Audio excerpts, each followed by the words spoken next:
काफ़ी पेशेंट ऐसा आता है टैटू करवाया हुआ, परंतु आप सबको पता है कि लेज़र से अगर टैटू निकालने में 1.5 से 2 साल, कभी-कभी 3 साल भी लगता है। और किसी को मैट्रिमोनियल है, कोई शादी है, कोई किसी का नाम लिखा है, कोई रिलीजियस कुछ सिंबल किया, और मिलिट्री, खास तो मिलिट्री में टैटू अलाउ नहीं है, और वो खास तो जो बॉडी पार्ट है, एक्सपोज बॉडी पार्ट, तो वो पार्ट में अगर टैटू है तो वो निकालना बहुत ज़रूरी है। तो इससे सर्जिकल एक्सिजन से ही निकालते हैं। तो सर्जिकल एक्सिजन में कौन से टैटू निकाल सकते हैं, कितने साइज का, कौन से बॉडी पार्ट से निकाल सकते हैं, वो हम डिस्कशन करेंगे। तो मेन जो होता है इसको बोलते हैं स्प्लिट ग्राफ्टिंग। जो टैटू वाला पार्ट है उसको सर्जिकली जितना डेप्थ है उसको निकाल के, फिर वो जो रॉ स्किन बनती है इसके ऊपर स्किन लगा के, वो थाई में से स्किन लगा के फिर वहाँ इम्प्लांट करते हैं। कन्वेंशनल प्लास्टिक सर्जरी में क्या होता है, अगर आपने पूरा स्किन निकाला तो डेप्थ तक निकल, क्योंकि कभी कभी प्रोफेशनल टैटू बहुत डीप रहता है, तो आपको डीप स्किन निकालना पड़ता है, तो फिर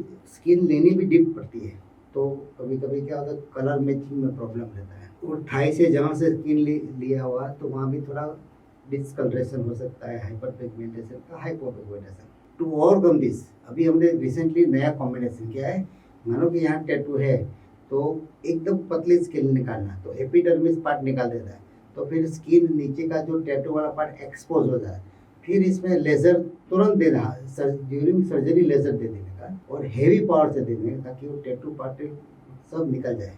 फिर आप गॉसपिस से सब निकाल सकते। तो इससे क्या होगा, आप यहाँ से पतली स्किन निकालते हो और वहाँ से आपको जहाँ से डोनर साइड में से ले वो भी पतली स्किन अगर डाल देते हो तो आपका कलर मैचिंग एकदम परफेक्ट हो जाता है। तो इसको बोलते हैं laser assisted excision and grafting.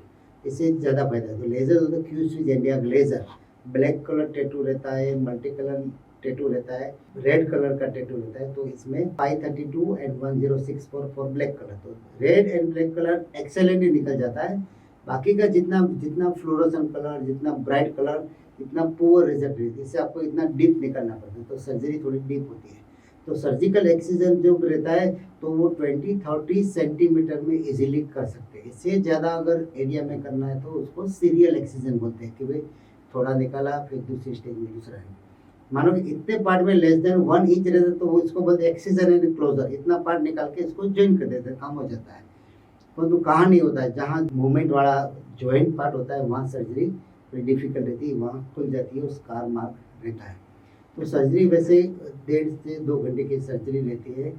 इसमें फिर बैंडेज 7 दिन बैंडेज रहता है, जहाँ से टिश्यू निकाला है वहाँ 12 दिन बैंडेज रहता है, जहाँ से टिश्यू चिपका है वहाँ 7 दिन बैंडेज रहता है। 7 दिन बाद खोल देना है, फिर उसको ओपन रखना है, और स्टिच जो बाहर का है वो 7 दिन के बाद खोल देना है। कलर मैचिंग और पूरा हेल्दी स्किन दिखने में मिनिमम 6 वीक टू 1 ईयर लगता है। परंतु मिलिट्री में क्या होता है, स्कार कंसीडर नहीं करते, परंतु टैटू नहीं होना चाहिए। रिलीजियस में भी अगर दूसरी कास्ट में, दूसरे रिलीजन में अगर शादी किया तो उसको स्कार चलता है, पर वो मार्क नहीं चलता है। और तीसरा कि नाम जिसका आपने लिखवाया और उसने दूसरी जगह पे शादी कर दी तो नाम भी स्कार ग्रांटेड है पर नाम ग्रांटेड नहीं है, तो वो निकाल के तो सर्जरी इसमें। तो ये 3 जगह पे ऐसा है कि सर्जरी हो सकता है।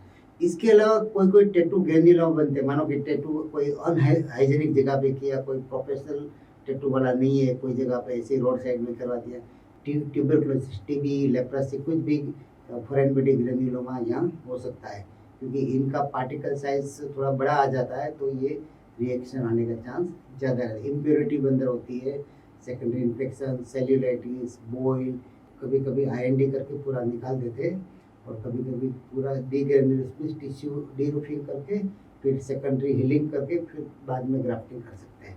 तो जब इन्फेक्शन और ग्रेन्युलोमा रिएक्शन होता है टैटू पार्टिकल का, तब भी सर्जरी जरूरी है। सर्जरी जो होता है इसमें जो जो साइड इफेक्ट जो मेन जो होता है, कलर मैचिंग का थोड़ा इश्यू रहता है, कीलोइड फॉर्मेशन, कभी हाइपरट्रोफिक स्कार, कभी डीपिगमेंटेशन, हाइपोपिगमेंट, ऐसा पॉसिबल चांस रहता है। परंतु इस सबका सोल्यूशन अगर हाइपरट्रोफिक है तो फ्रैक्शनल CO2 लेज़र से आप कर सकते हो, अगर हाइपोपिगमेंटेशन है तो एक्सैमर लाइट से ठीक कर सकते हो, हाइपर पिगमेंटेशन है तो क्यू स्विच एंटी लेज़र से आप ठीक कर सकते हो, अगर एट्रोफी है, खड्डा हो गया, तो आप fractional CO2 laser and PRP की मदद से आप ठीक कर सकते हैं। तो आपका जो ट्रीटिंग डॉक्टर है वो उसको कैसे हैंडल करना है वो बाद में तो आपको पूरा रास्ता तय करेंगे। तो टैटू एक्सीजन है वो कभी कभी यूजुअली हम करते हैं, परंतु अभी जो लेज़र आया Q switch India laser, pico laser, इससे थोड़ा फास्ट भी होता है और कम सेशन में भी हो जाता है, क्योंकि पूरा एंटर हैंड का टैटू करने में लेज़र से 15-20 मिनट लगते हैं। वही चीज़ आप सर्जरी से करो तो वो मल्टीपल सेशन लगता है। तो दोनों का मेरिट एंड डीमेरिट, फ़ायदा और गैर-फ़ायदा है। कोई जगह पे सर्जरी कंपल्सरी है, कोई जगह पे लेज़र कंपल्सरी है, कभी-कभी कोई दोनों कॉम्बिनेशन भी करते हैं। तो आशा रखता हूँ आपको ये टैटू रिमूवल का जो एक्सीजन के साथ का वीडियो मेरा इन्फॉर्मेटिव है, और ऐसे किसी को ज़रूरत है आप ये वीडियो आप उसको फॉरवर्ड कर सकते हो। Thank you very much.